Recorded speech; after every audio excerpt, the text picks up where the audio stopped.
स्वागत है आप सभी लोगों का एक बार फिर से आपके अपने चैनल जन कवि जय हूँ में। दोस्तों, कल से हम नियमित रूप से अपनी कक्षाएं पुनः प्रारंभ कर चुके हैं और अभी के इस सेशन में हम लोग हिंदी को पढ़ने जा रहे हैं।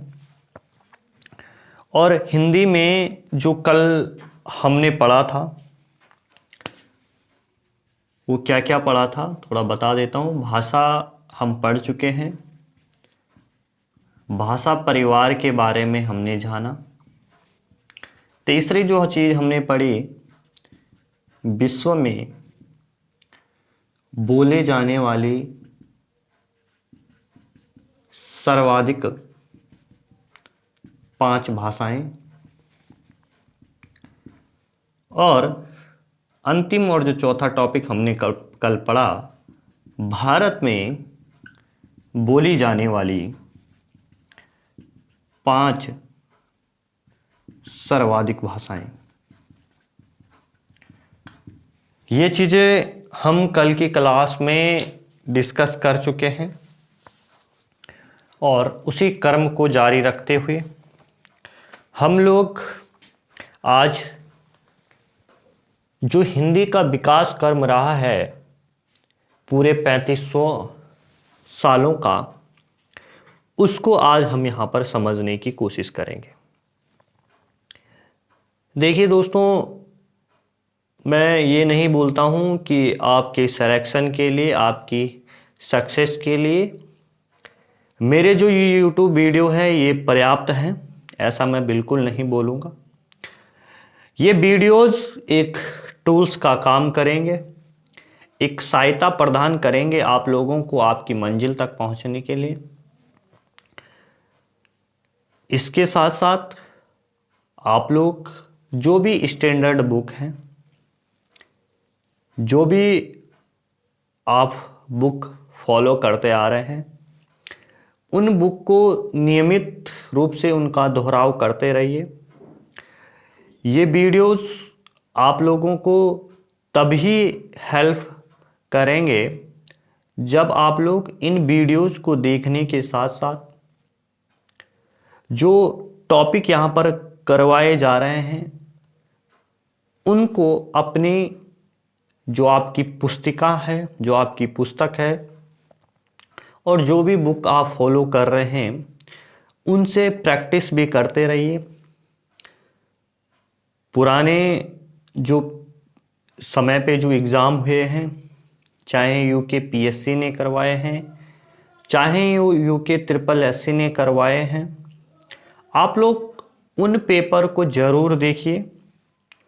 किस तरीके से एग्ज़ामिनर पेपर सेट करता है, किन प्रश्नों के पूछे जाने की संभावनाएं ज़्यादा रहती है और किस प्रकार के प्रश्न आपके एग्ज़ाम में आ सकते हैं, इसका आप लोग स्व आकलन एक बार ज़रूर कर दीजिए। क्लियर है? तो दोस्तों, शुरू करते हैं अपनी क्लास को।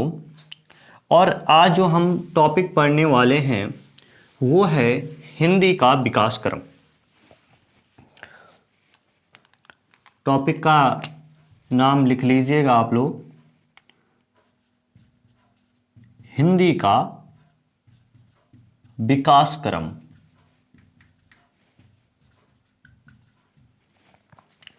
सबसे पहली बात, जो आज हिंदी है 3500 वर्ष की यात्रा पूरी करने के बाद जो हिंदी आज हम बोलते हैं, जो हिंदी हमें मिली है, उसने 3500 साल की यात्रा तय की है।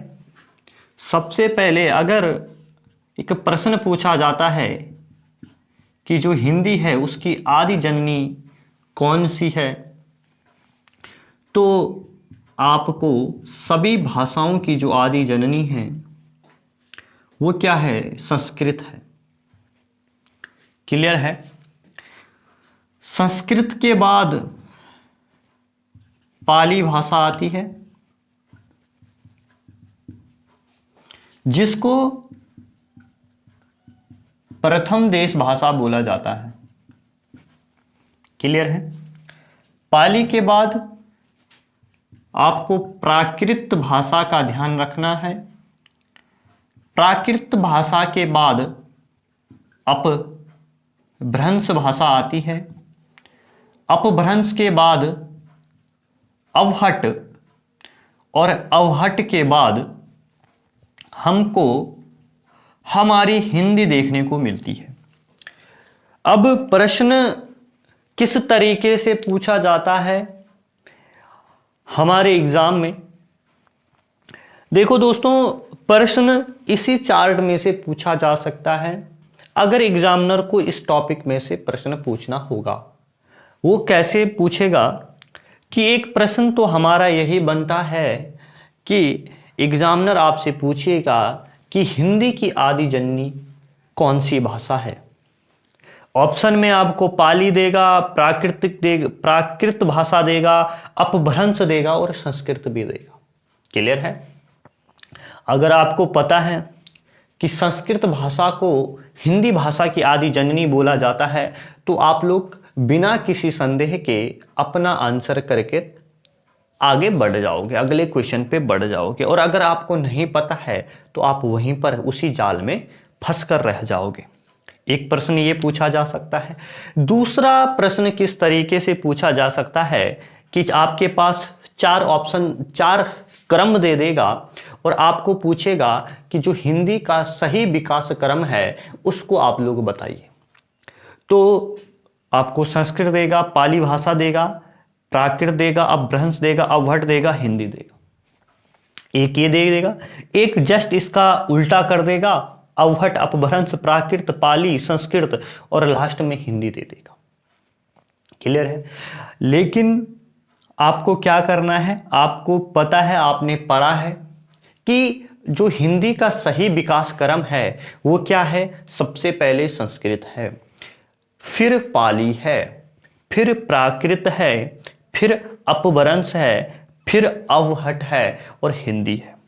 अब देखिए ये सारी चीजें क्लियर कैसे होगी? एक बार आप पढ़ोगे नहीं होगा, धुंधली धुंधली सी यादें रहेगी।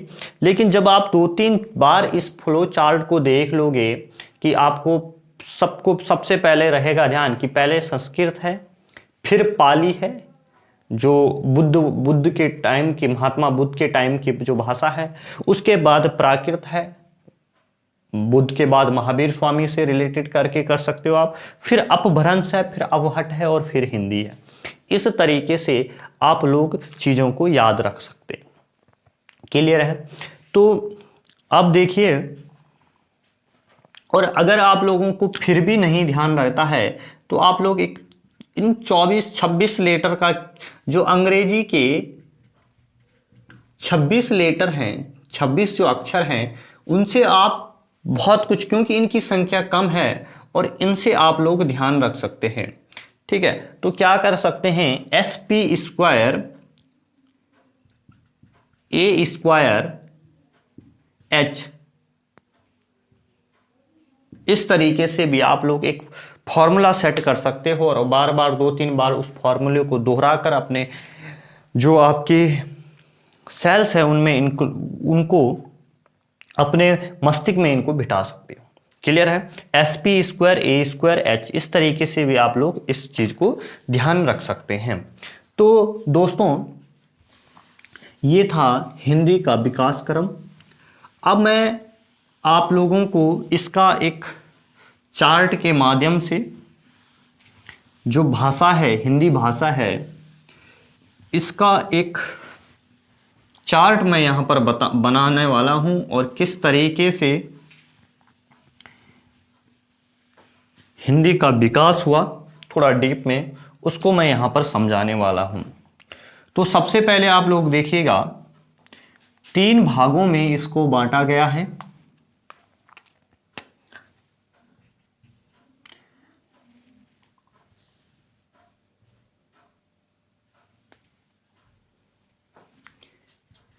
सबसे पहले प्राचीन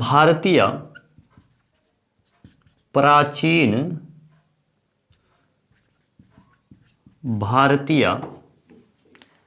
आर्य भाषा,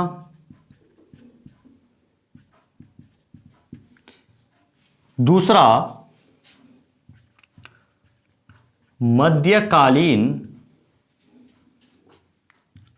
आर्य भाषा, तीसरा आधुनिक आर्य भाषा।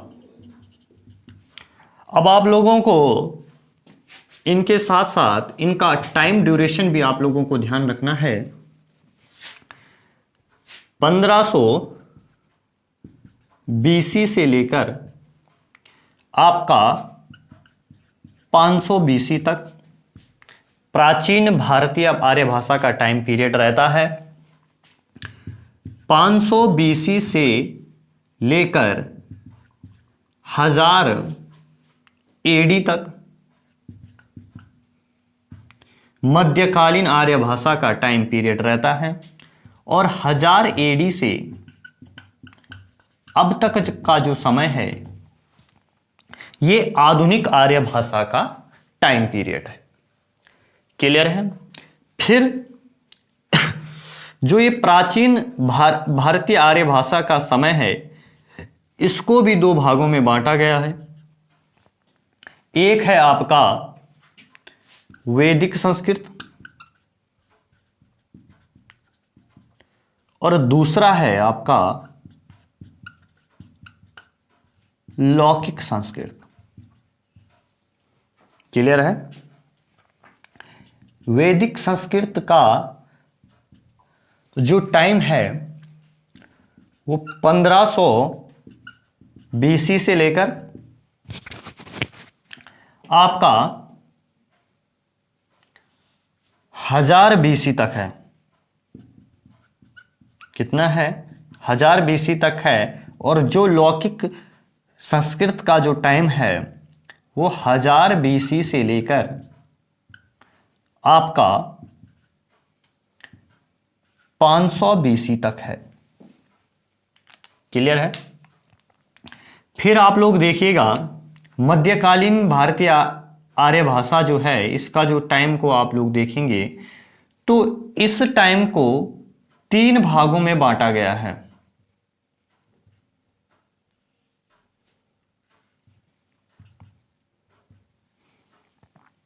एक है पाली भाषा,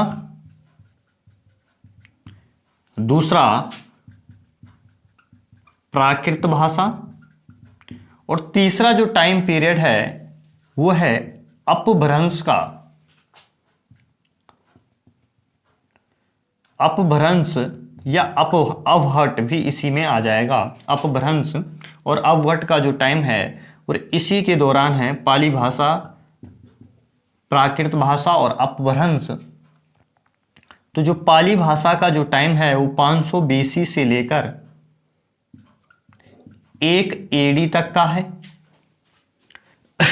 प्राकृतिक भाषा का टाइम 1 AD से लेकर आपका 500 AD तक का है। और जो आपका अपभ्रंश या अवहट वाला जो समय है वो 500 AD से लेकर आपका 1000 AD तक का है। क्लियर है? अब इसके बाद आधुनिक आर्य भाषा की बात आती है। इसको भी 3 सेगमेंट में बांटा गया है। एक आपका प्राचीन हिंदी, दूसरा आपका मध्यकालीन हिंदी, और तीसरा है आपका आधुनिक हिंदी। जो 1000 AD से लेकर 1400 AD तक का जो समय है वो प्राचीन हिंदी का है। मध्यकालीन हिंदी का जो समय है वो 1400 से 1850 तक का है। और जो आधुनिक हिंदी का समय है वो 1850 से लेकर अब तक का समय है। ये पूरा का पूरा चार्ट दोस्तों एक विकास क्रम को दिखाता है हिंदी के, कि किस तरीके से जो पूरा का पूरा हिंदी का विकास रहा, हिंदी का जो 3500 सालों का जो इतिहास है वो है। ये पूरा चार्ट उस पूरी जर्नी को दिखाता है हिंदी की। क्लियर है? तो एक बार देख लीजिए कि अध्ययन के लिए, ठीक है, अच्छे ढंग से समझने के लिए हमने जो हिंदी भाषा का विकास है, जो हिंदी भाषा का प्रकार है, उसको हमने 3 भागों में बांटा है। सबसे पहले प्राचीन भारतीय आर्य भाषा, दूसरा मध्यकालीन आर्य भाषा और तीसरा आधुनिक आर्य भाषा। जो प्राचीन भारतीय आर्य भाषा का समय है वो 1500 BC से लेकर 500 BC तक का है। दूसरा मध्यकालीन आर्य भाषा जो है उसका जो टाइम ड्यूरेशन है वो 500 BC से लेकर 1000 AD तक का है। और जो आधुनिक आर्य भाषा का जो समय है वो 1000 AD से लेकर आपका अब तक का जो टाइम पीरियड है। क्लियर है? अब देखिए, और अच्छे से समझने के लिए हमने प्राचीन भारतीय आर्य भाषा का जो समय है उसको भी उस भाषा को भी हमने 2 खंडों में बांटा है। पहला वैदिक संस्कृत, दूसरा लौकिक संस्कृत। क्लियर है? वैदिक संस्कृत का जो टाइम पीरियड है वो 1500 BC से लेकर 1000 BC तक का है। ठीक है? और वैदिक संस्कृत यानी कि जो संस्कृत आम आदमी बिल्कुल भी नहीं पढ़ सकता था, बड़े बड़े वेद पाठी ब्राह्मण ही जिस संस्कृत को पढ़ पाते थे और जिसकी भाषा बहुत ही कठिन होती थी, उसे हम वैदिक संस्कृत की कैटेगरी में रखते हैं। और लौकिक संस्कृत जो थोड़ा सा आम लोगों के लिए समझने के लिए भी आसान हुई। ठीक है, इसकी हम यहाँ पर बात कर रहे हैं। तो 1500 BC से लेकर 1000 BC तक का जो टाइम ड्यूरेशन है वो किसका है दोस्तों? वो वैदिक संस्कृत का है। दूसरा लौकिक संस्कृत का जो टाइम ड्यूरेशन है वो 1000 BC से लेकर 500 BC तक का है। क्लियर है? उसके बाद मध्यकालीन आर्य भाषा की अगर हम बात करें तो इसको 3 खंडों में बांटा जाता है, पाली भाषा, प्राकृत भाषा और अपभ्रंश भाषा। ठीक है? तो पाली भाषा का जो टाइम पीरियड है वो 500 BC से लेकर 1 AD तक का है। उसके बाद प्राकृत भाषा की अगर हम बात करें तो प्राकृत भाषा का जो टाइम ड्यूरेशन है वो 1 AD से लेकर 500 AD तक का है। क्लियर है? अपभ्रंश और उसी के साथ अवहट की अगर अवहट की हम बात करें तो जो इसका टाइम ड्यूरेशन है वो 500 AD से लेकर 1000 AD तक का है। क्लियर है? उसके बाद आधुनिक आर्य भाषा की अगर हम बात करें, आई होप आप लोगों को दिख रहा होगा, समझ लेना आप लोग। ठीक है? इसको भी 3 भागों में बांटा जाता है, प्राचीन हिंदी, मध्यकालीन हिंदी और आपकी आधुनिक हिंदी। प्राचीन हिंदी में 1000 AD से लेकर जो 1400 AD तक का जो टाइम पीरियड रहता है वो प्राचीन हिंदी का रहता है। मध्यकालीन हिंदी का जो टाइम ड्यूरेशन रहता है वो 1400 AD से लेकर ईस्वी से लेकर 1850, ठीक है, 1850 AD तक का रहता है। और जो आधुनिक हिंदी है उसका जो टाइम ड्यूरेशन माना जाता है वो 1850 से लेकर अब तक का यानी कि 2021 तक का माना जाता है। आई होप दोस्तों आप लोगों को इतनी चीजें समझ में आ गई होगी। क्लियर है? देखिए, वैसे यहाँ से प्रश्न नहीं बनेगा, लेकिन आप लोगों की जानकारी के लिए, आप लोगों के नॉलेज के लिए, और आप लोग एक अच्छे ढंग से, एक सतत रूप से चीज़ों को देखें, चीज़ों को समझें। ठीक है? देखिए, होता क्या है दोस्तों कि मैं अगर खुद की भी बात करूं तो मुझे भी हिंदी की इम्पोर्टेंस नहीं पता थी। ठीक है? तो आज से कुछ टाइम पहले मुझे हिंदी की बिल्कुल इम्पोर्टेंस पता नहीं थी, लेकिन जब मैंने भी चीज़ों को देखा कि यार जो वेटेज है, जो कंपटीशन एग्ज़ाम में वेटेज है हिंदी का, वो सबसे ऊपर है। ठीक है?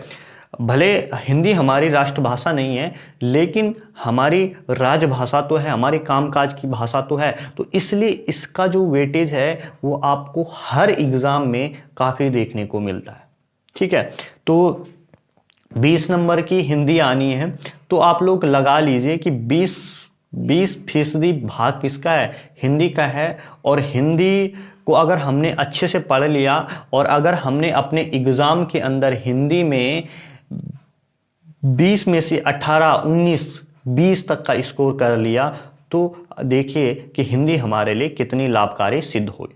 क्लियर है? तो इसलिए आप लोग बिल्कुल बेस से, बिल्कुल स्ट्रॉन्ग के साथ और हल्के में नहीं ना लेकर कि हिंदी को मैं कर लूँगा और हिंदी हो जाएगी, तो ऐसे हिंदी नहीं होगी। आपको समझना पड़ेगा, आपको चीज़ें करनी पड़ेगी, आपको निरंतर अभ्यास करना पड़ेगा, तब चाहे वो मैं हूँ चाहे आप। क्लियर है? चलिए इसको मिटा देते हैं और आगे हम बढ़ते हैं। और आगे अब हम देखने वाले हैं कुछ और चीज़ें हिंदी से जुड़ी हुई।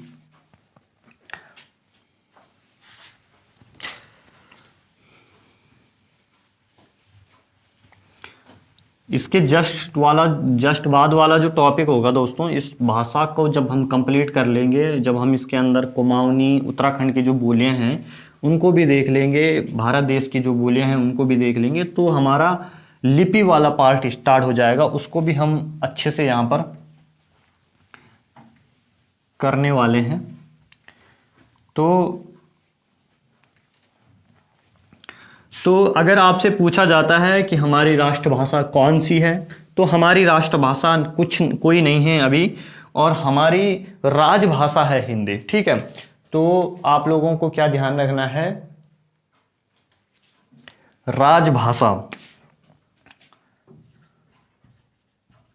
राजभाषा क्या है हमारी, हिंदी है। ठीक है, और कौन सी हिंदी है, ध्यान देना, शौरसैनी अपभ्रंश से विकसित पश्चिम हिंदी, शौरसैनी अपभ्रंश से विकसित पश्चिम हिंदी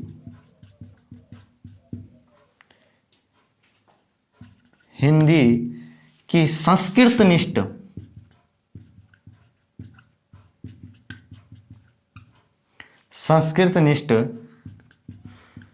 मानक खड़ी बोली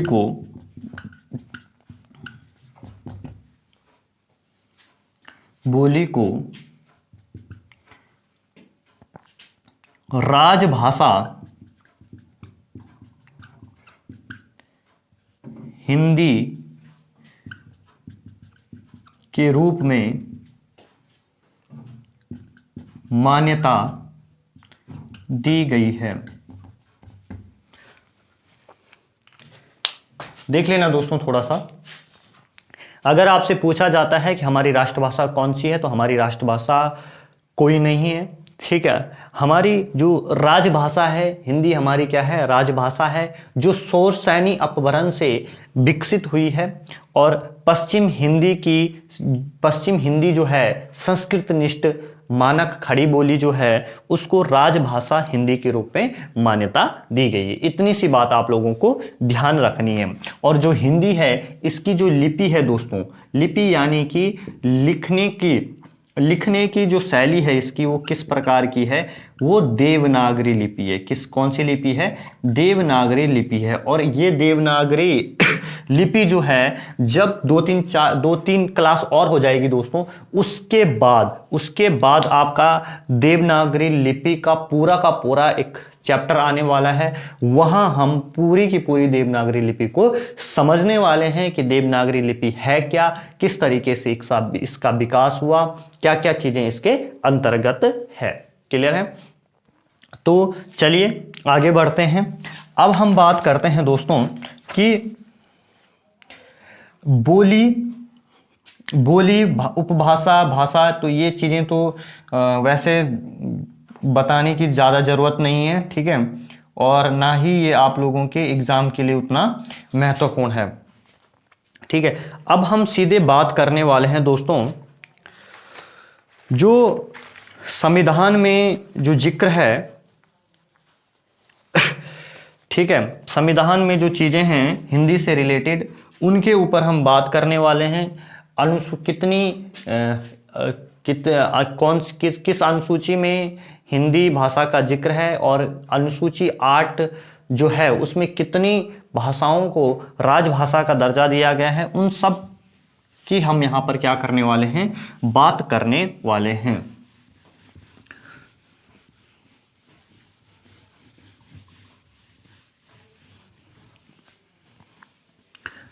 दोस्तों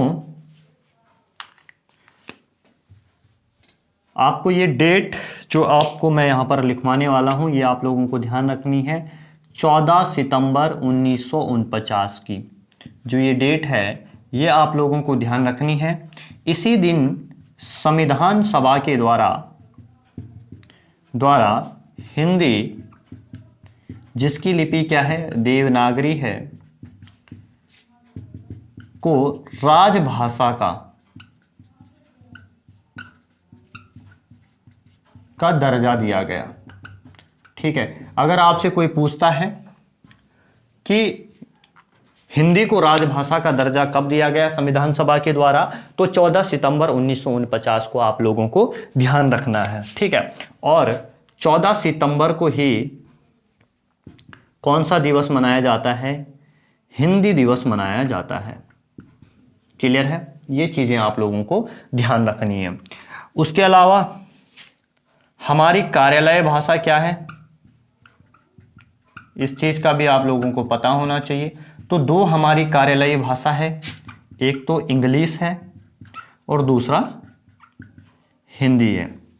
उसके अलावा 14 सितंबर को क्या मनाया जाता है,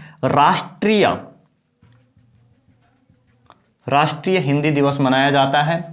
जबकि 10 जनवरी, अंतर है दोस्तों, 10 जनवरी को विश्व हिंदी दिवस मनाया जाता है। अगर आपसे पूछा जाता है कि राष्ट्रीय हिंदी दिवस कब मनाया जाता है, तो राष्ट्रीय हिंदी दिवस मनाया जाता है दोस्तों आपका 14 सितंबर को। और अगर आपसे पूछा जाता है कि विश्व हिंदी दिवस कब मनाया जाता है, तो विश्व हिंदी दिवस मनाया जाता है दोस्तों 10 जनवरी को। क्लियर है, एक बार आप लोग पूरा मैं आप लोगों को ये चीजें बता देता हूं, फिर से इसको एक्सप्लेन कर लेता हूं कि 14 सितंबर 1949 को संविधान सभा के द्वारा हिंदी जिसकी लिपि क्या है दोस्तों, जिसकी लिपि देवनागरी है, उसे राजभाषा का दर्जा प्रदान किया जाता है। और 14 सितंबर को ही राष्ट्रीय हिंदी दिवस मनाया जाता है। और हमारी जो कार्यालयीय भाषा है वो कौन कौन सी है, एक तो अंग्रेजी है और दूसरा हिंदी है। और बात करें कि 10 जनवरी को विश्व हिंदी दिवस मनाया जाता है। अगर आपसे पूछा जाता है कि विश्व हिंदी दिवस कब मनाया जाता है, तो आप लोगों को बताना है कि 10 जनवरी को विश्व हिंदी दिवस मनाया जाता है। चलिए अब देखिए, ये तो आप लोगों के समझ में आ गया होगा। अब हम बात करने वाले हैं यहाँ पर कि जो संविधान है हमारा, उसके किस भाग में और किस अनुच्छेद में राजभाषा के संबंध में चीजें बताई गई है, तो वो भी आप लोग देख लीजिए। तो भाग 17 है दोस्तों, और भाग 17 में कहां से कौन कौन से आर्टिकल 343 से लेकर आर्टिकल 351 तक सारे के सारे आर्टिकल जो हैं वो राजभाषा से संबंधित है। ठीक है, उसके अलावा अनुसूची जो 8 है, अनुसूची 8 में 22 भाषाओं को आधिकारिक ऑफिशियल लैंग्वेज जिसे हम बोलते हैं, आधिकारिक भाषा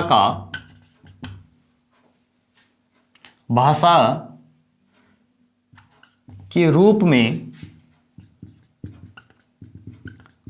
में मान्यता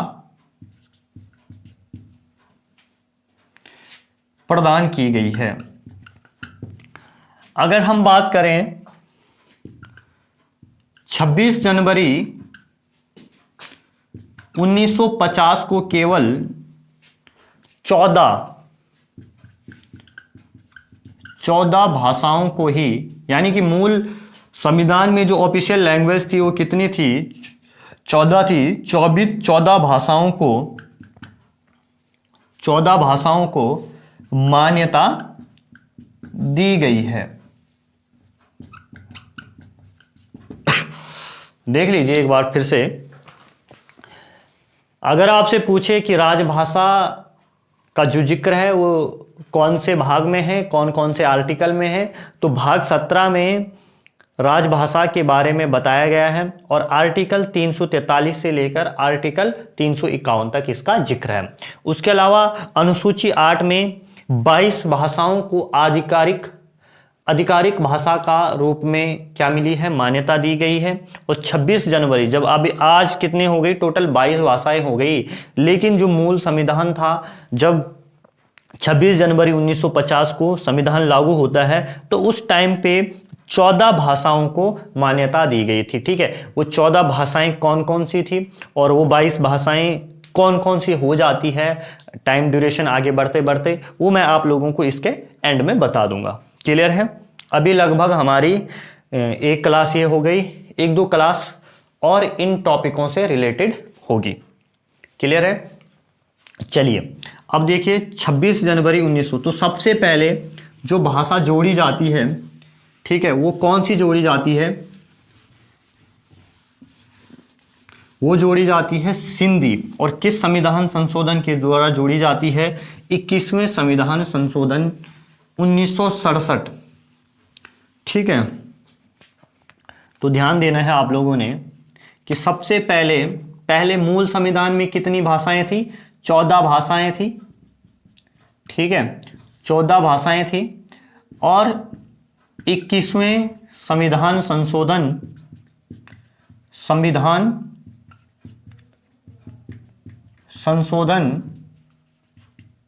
1967 के द्वारा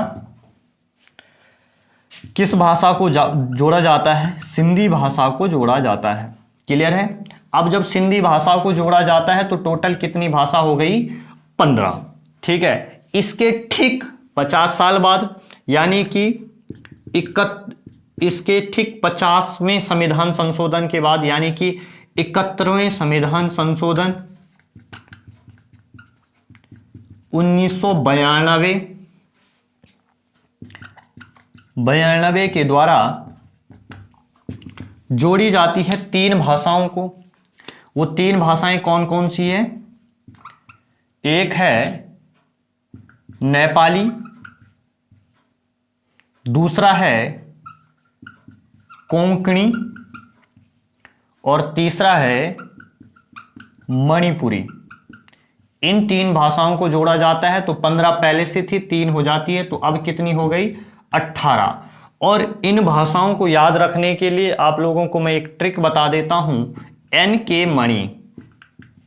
ये नाम आप लोगों को ध्यान रखना है कि NK मणि है, वो 71 साल का है और 71 साल में वो बीमार पड़ता है और 92 साल में वो उसकी मौत हो जाती है। ठीक है, तो NK मणि नाम के व्यक्ति का आप लोगों ने ध्यान रखना है। तो 71 साल में वो बीमार पड़ता है, यानी कि 71वें संविधान संशोधन से, और 92 में उसकी डेथ हो जाती है, जब उसकी एज कितनी होती है? 92 रहती है। तो यानी कि आप लोगों को NK मणि से क्या क्या ध्यान रह जाएगा? N से रह जाएगा नेपाली, K से रह जाएगा कोंकणी और मणि से रह जाएगा मणिपुरी। ठीक है, तो यानी कि 1992 तक आते आते कितनी भाषाएं हो जाती है? 18 भाषाएं हो जाती है। आई होप आप लोगों को यहाँ तक समझ में आ गया होगा। एक बार फिर से मैं आप लोगों को बता देता हूं कि जो मूल संविधान था उसमें कितनी भाषाएं थी? अनुसूची 8 में 14 भाषाएं थी। 14 भाषाओं को आधिकारिक भाषा, ऑफिशियल लैंग्वेज का दर्जा प्रदान था। लेकिन 21वें संविधान संशोधन 1967 के द्वारा इसमें सिंधी भाषा को जोड़ा जाता है, जिसके बाद टोटल भाषाएं कितनी हो जाती है? 15 भाषाएं हो जाती है। फिर 50, ठीक है, 21 के साथ 50 आप लोगों ने और ऐड करना है, यानी कि 71वें संविधान संशोधन 1992 के द्वारा 3 और भाषाओं को जोड़ा जाता है, नेपाली, कोंकणी, मणिपुरी। ठीक है, और टोटल जो भाषाओं की संख्या हो जाती है, ऑफिशियल लैंग्वेजों की जो संख्या हो जाती है वो हो जाती है दोस्तों कितनी, 18। ठीक है, और इन 3 भाषाओं को याद करने के लिए मैंने आप लोगों को एक व्यक्ति का नाम बताया, ठीक है, जिसके नाम क्या है, एन के मणि है, जो 71वें साल में बीमार पड़ता है और 92वें साल में उस व्यक्ति की मौत हो जाती है। एन से होता है नेपाली, के से होता है कोंकणी और एम से होता है मणिपुरी। और टोटल भाषाएं कितनी हो गई दोस्तों, 18 हो गई। आई होप आप लोगों को इतना समझ में आ गया होगा। चलिए आगे बढ़ते हैं और अब हम बात करते हैं 92वें संविधान संशोधन 2003 की। इसके द्वारा किन 4 भाषाओं को जोड़ा जाता है, ये आप लोगों को ध्यान रखना है।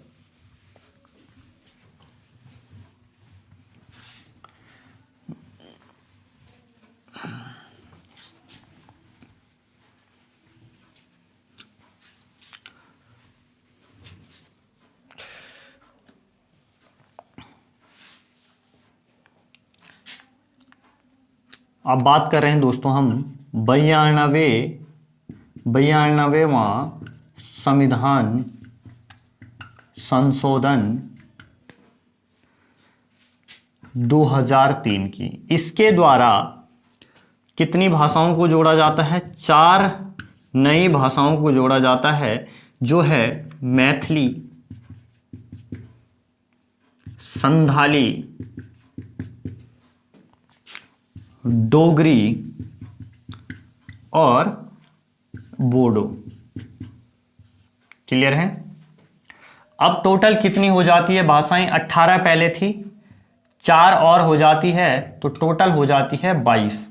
ठीक है, और जो आज की डेट में देखने को मिलती है अनुसूची 8 में। ठीक है, तो अब इसको ध्यान रखने का क्या फॉर्मूला है, 14 पहले थी, एक 1967 में जुड़ी, दूसरी 3 भाषाएं कब जुड़ती है, 1992 में जुड़ती है, और 4 भाषाएं 2003 में जुड़ती है। टोटल कितनी हो जाती है, 22। ठीक है, अब देखिए इसको, इन 4 भाषाओं को याद करने के लिए मैं आप लोगों को एक ट्रिक बता रहा हूं।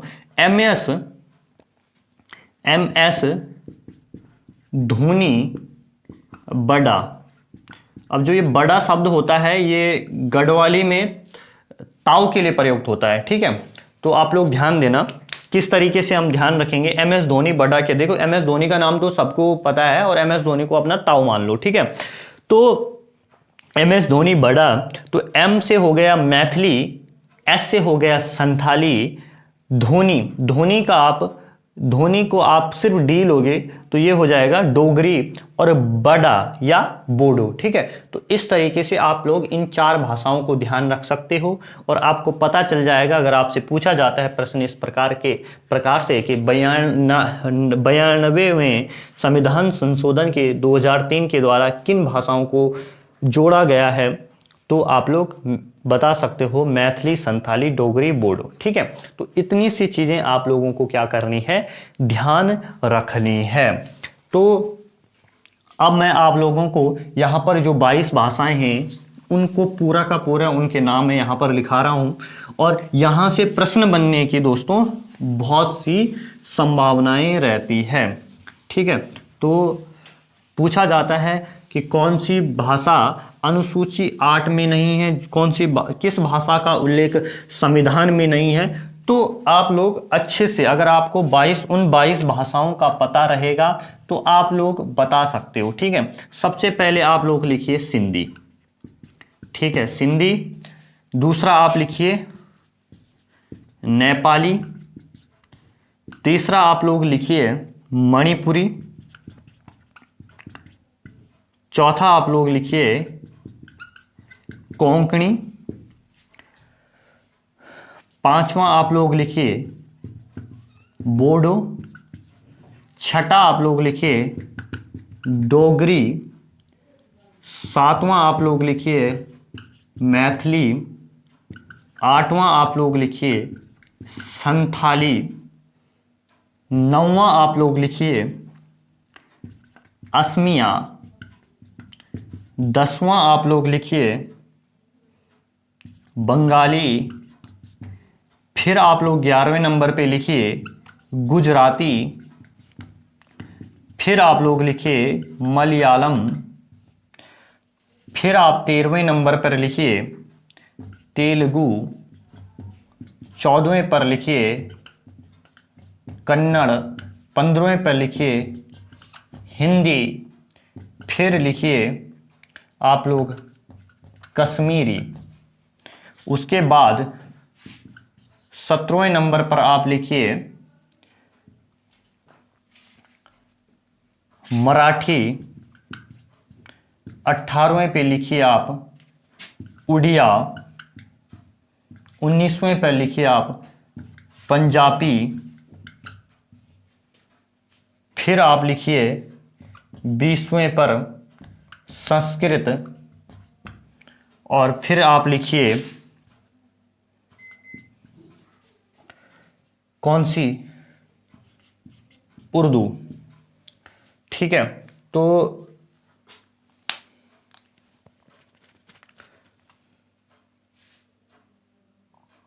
एक भाषा कोई छूट रही है, ठीक है, देख लेना आप लोग कौन कौन सी भाषाएं हैं। सिंधी, नेपाली, जो 22 भाषाओं का मैं जिक्र कर रहा हूं आपसे, सिंधी, नेपाली, मणिपुरी, कोंकणी, मराठी, उर्दू, बोडो, डोगरी, मैथिली, संथाली और उड़िया, असमिया, बंगाली, गुजराती, मलयालम, पंजाबी, तेलुगु, कन्नड़, हिंदी, कश्मीरी, संस्कृत। तो ये सारी की सारी जो दोस्तों ये 22 भाषाएं हैं जिनका उल्लेख संविधान में है। और आपसे किस तरीके से पूछा जाता है प्रश्न, और जो मैंने देखा है 2 प्रश्न तो मैंने भी देखे थे। कौन कौन से, एक प्रश्न पूछा गया था कि निम्न में से किस भाषा का उल्लेख संविधान में नहीं है, तो वहां पर एक तो राजस्थानी का ऑप्शन दे रखा था, ठीक है, और बाकी इन 3 ऑप्शन इन भाषाओं में से दे रखा था। एक क्वेश्चन ये हुआ। दूसरा क्वेश्चन किस भाषा का दे रखा था, भोजपुरी का दे रखा था, ठीक है, भोजपुरी उसमें राइट आंसर था, और बाकी की 3 भाषाएं इनमें से दे रखी थी। तो इसलिए आप लोगों को इन 22 भाषाओं का पता होना चाहिए, ठीक है, जिससे आप अपने आंसर को सही कर सके, ठीक है। तो बाकी दोस्तों मिलते हैं आप सभी लोगों को अपने नेक्स्ट वीडियो में। अच्छे से आप लोग पढ़ते रहिए, चीज़ों को करते रहिए। ये हमारी अभी